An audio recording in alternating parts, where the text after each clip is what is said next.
সমস্যা কি প্রশাসনিক কি কারণ?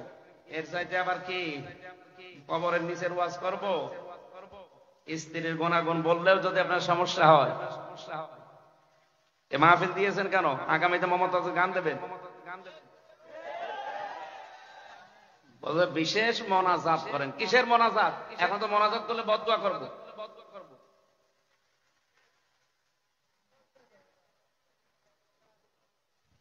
খেলা করার জন্য। সম্মানিত ভাইরা, আমরা যে 8টা গুণ বলার জন্য বসেছিলাম, আমি তাফসীর আকারে এই কথা বলছিলাম ইবনে কাসির থেকে, নাকি বানিয়ে বানিয়ে বলছি? অন্যান্য দেশের মুসলিমদের সন্তানাদি আর স্ত্রীর প্রতি যে দায়িত্ব কোরআন দিয়ে তারা যেভাবে বুঝেছে, আমাদের ওইভাবে বোঝা সম্ভব হচ্ছে না। আমরা আকর্ষণীয় মনে করে তাদের কারণে আজ আখিরাত ধ্বংস করে ফেলছি। আল্লাহ আমাদেরকে সূরা আলে ইমরানের 14 নম্বর আয়াতটা বোঝার তৌফিক দিন না।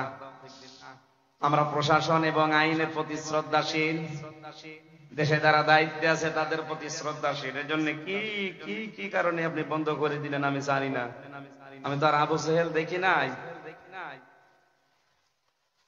আমার তো মনে হয় কোরআনে কারিমের এই হেদায়েতমূলক কথাগুলো যারা বলতে দেয় না, আবু সেহেল যদি দেখতে চান ওই মানুষগুলোকে দেখে দিন।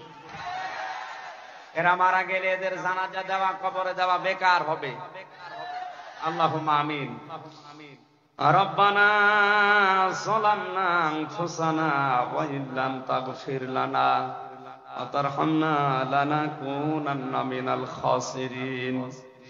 রব্বুল আলামিন, বড় আশা নিয়ে কোরআনে কারীম প্রচার করার জন্য সেই কুষ্টিয়া থেকে চট্টগ্রাম পর্যন্ত এসেছিলাম। তাফসীর আকারে তাফসীরুল কোরআন মাহফিলে কথা বলার চেষ্টা চালাচ্ছিলাম। যতটুকুই বলেছি আমাদেরকে তুমি মেনে চলার তৌফিক দাও। দরুদ আর সালাম পড়ছি আমাদের নবী মুহাম্মদ রাসূলুল্লাহ সাল্লাল্লাহু আলাইহি ওয়াসাল্লামের প্রতি। আমরা আজকের তেলাওয়াতকৃত আয়াত সূরা আলে ইমরানের 14 নম্বর আয়াত। এখানে মহান আল্লাহ আমাদেরকে কিছু জিনিসের প্রতি আকর্ষণ তৈরি করে দিয়েছেন। যেহেতু তাফসীরুল কোরআন মাহফিল লেখা, জোহরের পর থেকে যত মানুষের নাম দেখলাম তাফসীর আকারে হয়তো তারা কথা বলেছে, মূল কথা আপনারা শুনে ফেলেছেন। আমি তো ছোট মানুষ, যতটুকু পারি আয়াতের উপরে আমার যতটুকু স্টাডি আছে, পড়াশোনা আছে, তাফসীর আকারে আমি বলার চেষ্টা করব ইনশাআল্লাহ। শয়তান যদি আশপাশে থাকে তাকে যেন আমরা তাড়াতে পারি। শয়তান তাড়ানোর দোয়া আগে পড়েন। আউযু বিল্লাহি মিনাশ শাইতানির রাজিম।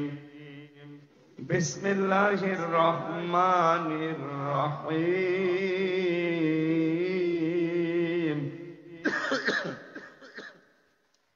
যুজ্জিনা লিন-নাসি হুব্বুশ শাহাওয়াতি মিনান নিসাই ওয়াল বানিন ইলা আখিরি আয়াত। কোন সূরা যেন বললাম? সূরা আলে ইমরান। 200টা আয়াত আছে, মাত্র একটা আয়াত পড়েছি, 14 নম্বর আয়াত। 8টা বিষয় আছে আয়াতে। কয়টা? আল্লাহ পাক বলেন আকর্ষণীয় করিয়ে দিয়েছি, শোভন করে দিয়েছি, মায়া মহাব্বত ভালোবাসা তৈরি করে দিয়েছি 8টা জিনিসের উপরে। দুনিয়ায় 8টা জিনিসের মধ্যে মানুষ দুর্বল, এর দিকে মানুষের ঝোঁক, ভালোবাসা, মহাব্বত, আকর্ষণ বেশি। চট্টগ্রামবাসী, আপনি এবার নিজের সাথে মিলাবেন আপনার এই 8টা জিনিসের প্রতি ভালোবাসা আছে কিনা। আর আয়াতের শেষ কথা আল্লাহ আমাদের কি জানাতে চেয়েছেন?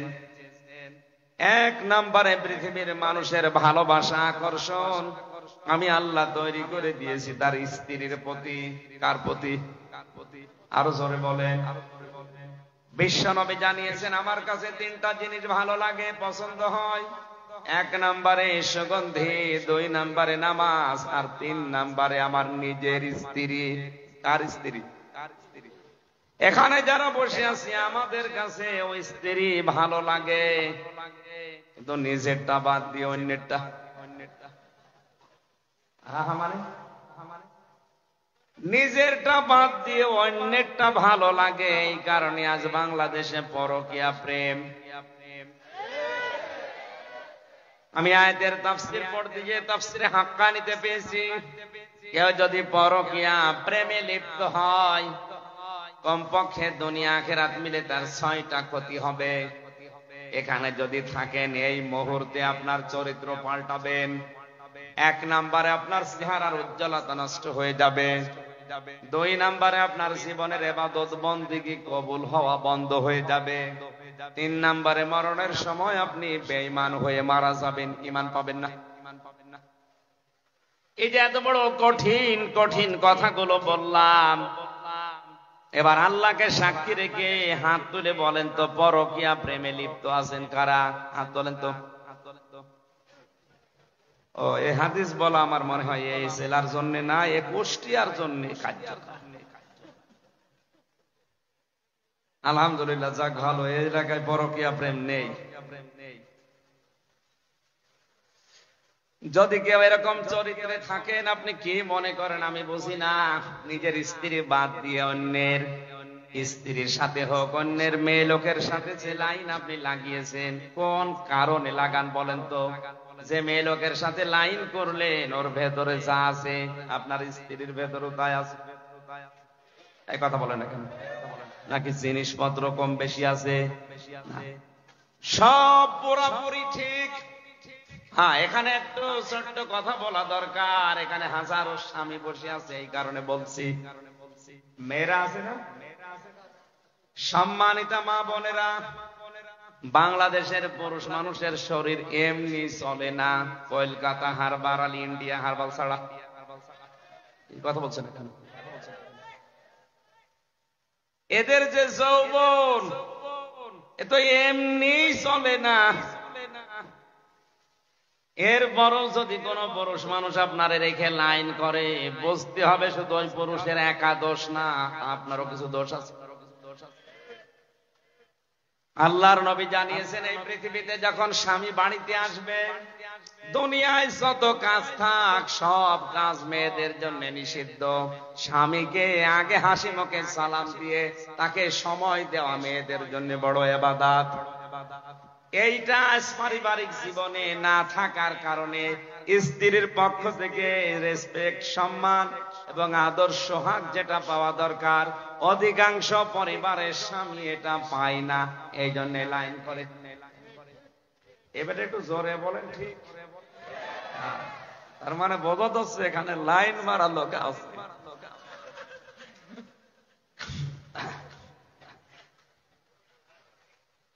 আল্লাহর নবী জানিয়েছেন পৃথিবীতে আমার কাছে স্ত্রী ভালো লাগতো, আমাদের কাছেও ভালো লাগছে। স্ত্রী তৈরি হওয়ার আগে যে 4টা বিষয় খেয়াল করা দরকার, এখানে অধিকাংশ মানুষ ওগুলো খেয়াল করছি না। এই যে লোকটা বসে আছে, বিয়ে করার পরে 10 বছর পার হয়ে গেছে, হয়তো এখন উনি বউ পাল্টাতে পারবে, কিন্তু সন্তান হয়ে গেছে 2-3টা। বলেন তো তারা তাদের মা পাল্টাতে পারবে? আরো আসতে বলেন। এই জন্য উনি সহ যত মানুষ এখানে আমরা আছি, বিয়ে করার আগে অবশ্যই সন্তানের মা কে হবে তার গুণাগুণ 4টা দেখে নেওয়া দরকার। 1 নম্বরে তার বংশ দেখতে হবে, 2 নম্বরে তার সৌন্দর্য, 3 নম্বরে তার সম্পদ, 4 নম্বরে দেখা লাগবে আল্লাহওয়ালা, দিনদারিত্ব। অথচ আজকে বাংলাদেশ সহ অধিকাংশ মুসলিম দেশে মুসলমানদের বিয়ে শুরু হয় হারাম কাজ দিয়ে। মেয়ে দেখতে যাচ্ছে ছেলের দোলা ভাই আর বাবা, যে বিয়ে করবে ছাড়া দোলা ভাই আর বাবার জন্য দেখা ওই মেয়েকে জায়েজ আছে। আরো আসতে বলেন। অনেক জায়গায় দেখা যায় দোলা ভাই আর বাবা মিলে দেখতে গেছে, বাবার পছন্দ হয়ে গেছে, ছেলে বাদ দিয়ে নিজেই বিয়ে করে ফেলেছে। আর ওই মেয়েটা কবুল বলার আগে তো বাবার জন্যও তা, দোলা ভাইয়ের জন্যও তা, ওই ছেলের জন্যও তা। কথা বলেন না কেন? আপনি হারাম কাজ দিয়ে শুরু করলেন কোন কারণে? এরপর সন্তান জন্ম দেওয়ার সময় যেটা করা লাগে ওটা অধিকাংশ মানুষের আমার মনে হয় ওর দোয়ায় জানা নেই। রংপুরে এক মাহফিলে গিয়েছিলাম, এক মুরব্বি এসে বলছে, হুজুর আসসালামু আলাইকুম। চেহারা দেখে তো মনে হচ্ছে অনেক বয়স। কি ছেলে মেয়ে আছে আপনার?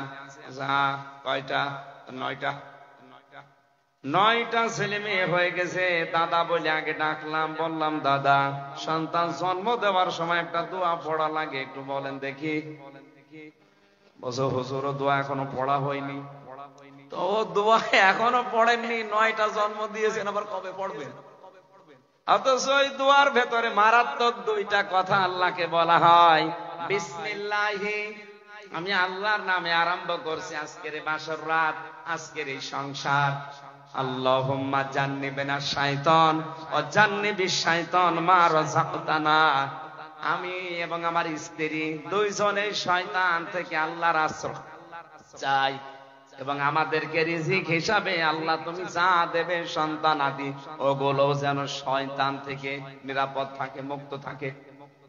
এই দোয়াটা আপনি কি খেলাধুলা মনে করেন? নবীজি নিজে শিখিয়েছেন এটা। আজ আমাদের স্ত্রীগুলো যে 4টা গুণ দেখে বিয়ে করার দরকার ছিল, প্রথম 3টা হয়তো অনেকেই দেখে, হ্যাঁ বংশ দেখে, তার সৌন্দর্য দেখে, তার সম্পদ দেখে। 4 নাম্বার যেটা না দেখলে হবেই না, সেইটা আমার দেখার ভেতরে নেই। এই জন্য অধিকাংশ পরিবারে আজ জান্নাতের কাঙ্ক্ষিত সুখ নেই। পরিবারগুলো আজ জাহান্নামের অগ্নিকুণ্ডে, মনে হচ্ছে অগ্নিকুণ্ড জ্বলছে, জাহান্নামের আগুন জ্বলছে। এখানে একটা দোয়া শেখায়। আমি স্বামী, স্বামী যারা আছেন তারা দোয়া করবেন, রব্বানা হাব লানা মিন আজওয়াজিনা ওয়া যুররিয়াতিনা কুররাতা আ'য়ুনি ওয়াজআলনা লিল মুত্তাকিনা ইমামা। স্ত্রীর প্রতি মহব্বত, ভালোবাসা, আকর্ষণ, এটা আমার আল্লাহ যেহেতু তৈরি করে দিয়েছে, এখান থেকে আপনি 100 ভাগ মুক্ত থাকতে পারবেন না। কিন্তু সাবধান, এদের পেছনে থাকতে গিয়ে যেন আপনার বিশাল জীবন আখিরাত নষ্ট হয়ে না যায়। এই জন্য তাফসীর মাহফিলের আয়োজন। সূরা মুনাফিকুনের 9 নাম্বার আয়াতে আমার আল্লাহ আমাদেরকে সতর্ক করছেন ভালোবেসে, ইয়া আইয়ুহাল্লাযীনা আমানু লা তুলহিকুম আমওয়ালুকুম ওয়ালা আওলাদুকুম আন যিকরিল্লাহ ওয়া মান ইয়াফআল যালিকা ফাউলাইকা হুমুল খাসিরুন। ওহে যারা ঈমানের দাবি করো, আমি তাফসীরে আয়াতটা পড়তে গিয়ে দেখেছি 89 বার কোরআনে আল্লাহ এই শব্দটা দিয়েছেন। কতবার? মুফাসসির লিখেছেন আল্লাহ পাক যখন এই আয়াত দিয়ে মানুষকে ডাকেন, বিশেষ করে ঈমানদারকে, তখন তার কুদরতি হাত এভাবে উঁচা করে ডাকেন, ইয়া আইয়ুহাল্লাযীনা আমানু। জোরে বলেন সুবহানাল্লাহ। ডাক দেন মায়া দিয়ে, মহব্বত দিয়ে। লা তুলহিকুম আমওয়ালুকুম ওয়ালা আওলাদুকুম, হালাক হয়ে যেও না, গাফেল হয়ে যেও না, উদাসীন হয়ে যেও না, ধ্বংস হয়ে যেও না। তোমাদের সম্পদ আদি আর সন্তান আদির পেছনে পড়ে আমি আল্লাহর জিকির থেকে, এখানে আন জিকিরিল্লাহ, আই আন আমরিল্লাহ, আল্লাহর আদেশ থেকে।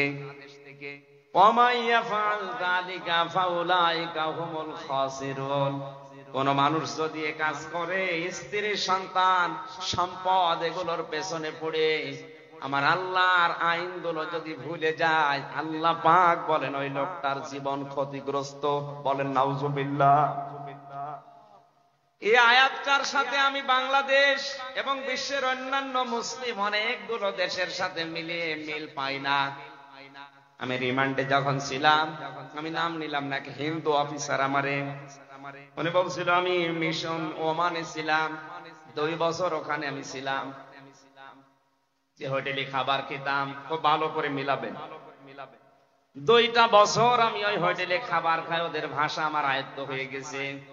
এই 2টা বছরের ভেতরে দেখলাম ওই দোকানে যে খাবার দিয়ে যায়, পানি দিয়ে যায়, তরকারি দিয়ে যায়, ওই ছেলেটা হচ্ছে দোকানদারের ছোট ছেলে। দোকানদার বসে ক্যাশ কাউন্টারে বসে টাকা গুনতেছে, আর ওই ছেলেটা সারাদিন ডিউটি করে, ওই কাজ করে, পানি দেয়, তরকারি দেয়, ভাত দেয়, এভাবে করে।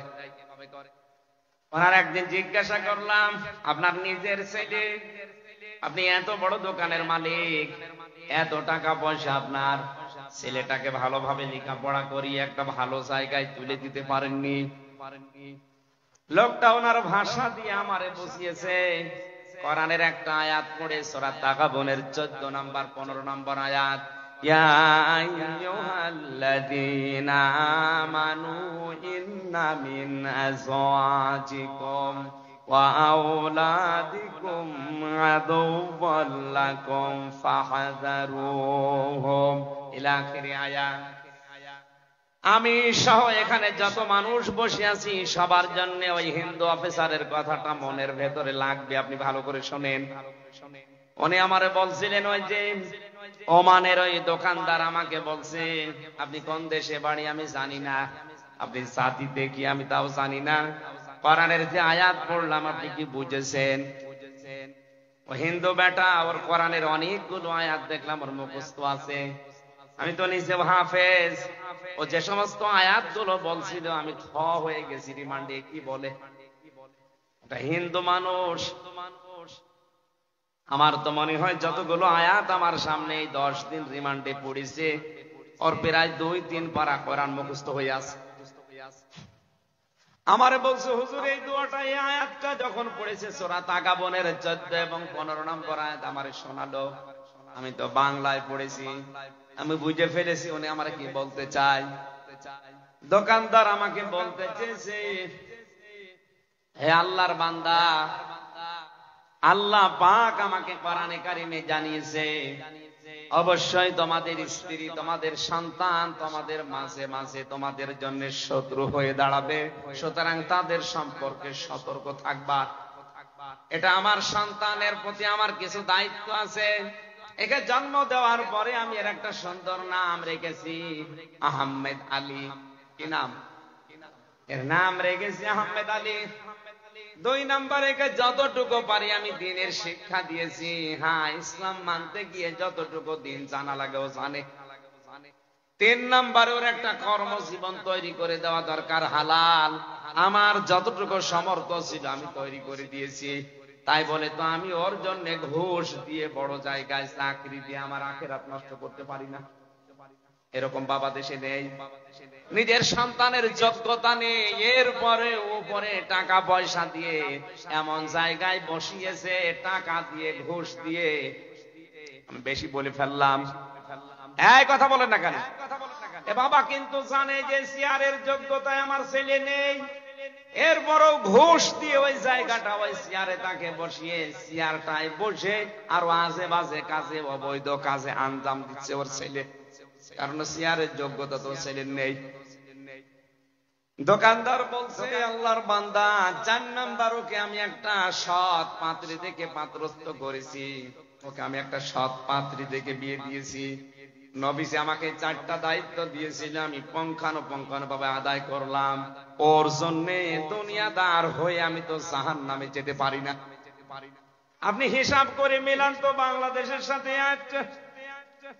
এই সমস্যা কি? কি প্রশাসন কি কারণ? এর চাইতে আবার কি কবরের নিচের ওয়াজ করব? স্ত্রীর গুণাগুণ বললেও যদি আপনার সমস্যা হয়, এ মাহফিল দিয়েছেন কেন? আগামীতে মমতাজ গান দেবেন, বলবে বিশেষ মোনাজাত করেন। কিসের মোনাজাত? এখন তো মোনাজাত করলে বদদুয়া করব।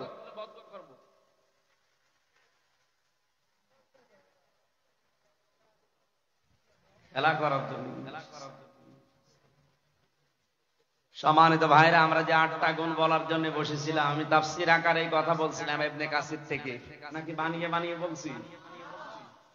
অন্যান্য দেশের মুসলিমদের সন্তানাদি আর স্ত্রীর প্রতি যে দায়িত্ব কোরআন দিয়ে তারা যেভাবে বুঝেছে, আমাদের ওইভাবে বোঝা সম্ভব হচ্ছে না। আমরা আকর্ষণীয় মনে করে তাদের কারণে আজ আখিরাত ধ্বংস করে ফেলছি। আল্লাহ আমাদেরকে সূরা আলে ইমরানের 14 নম্বর আয়াতটা বোঝার তৌফিক দিন না। আমরা প্রশাসন এবং আইনের প্রতি শ্রদ্ধাশীল, দেশে যারা দায়িত্বে আছে তাদের প্রতি শ্রদ্ধাশীল। এর জন্য কি কি কি কারণে আপনি বন্ধ করে দিলেন আমি জানি না। আমি তো আর আবু সেহেল দেখি নাই। আমার তো মনে হয় কোরআনে কারিমের এই হেদায়েতমূলক কথাগুলো যারা বলতে দেয় না, আবু জেহেল যদি দেখতে চান ওই মানুষগুলোকে দেখে। এরা মারা গেলে এদের জানাজা দেওয়া, কবরে দেওয়া বেকার হবে। আল্লাহুম্মা আমিন। রব্বানা যালামনা আনফুসানা ওয়া ইল্লাম তাগফির লানা ওয়া তারহামনা লানাকুনান্না মিনাল খাসিরিন। রব্বুল আলামিন বড় আশা নিয়ে কোরআনে কারীম প্রচার করার জন্য সেই কুষ্টিয়া থেকে চট্টগ্রাম পর্যন্ত এসেছিলাম। তাফসীর আকারে তাফসীরুল কোরআন মাহফিলে কথা বলার চেষ্টা চালাচ্ছিলাম। যতটুকুই বলেছি আমাদেরকে তুমি মেনে চলার তৌফিক দাও। এ মাহফিলের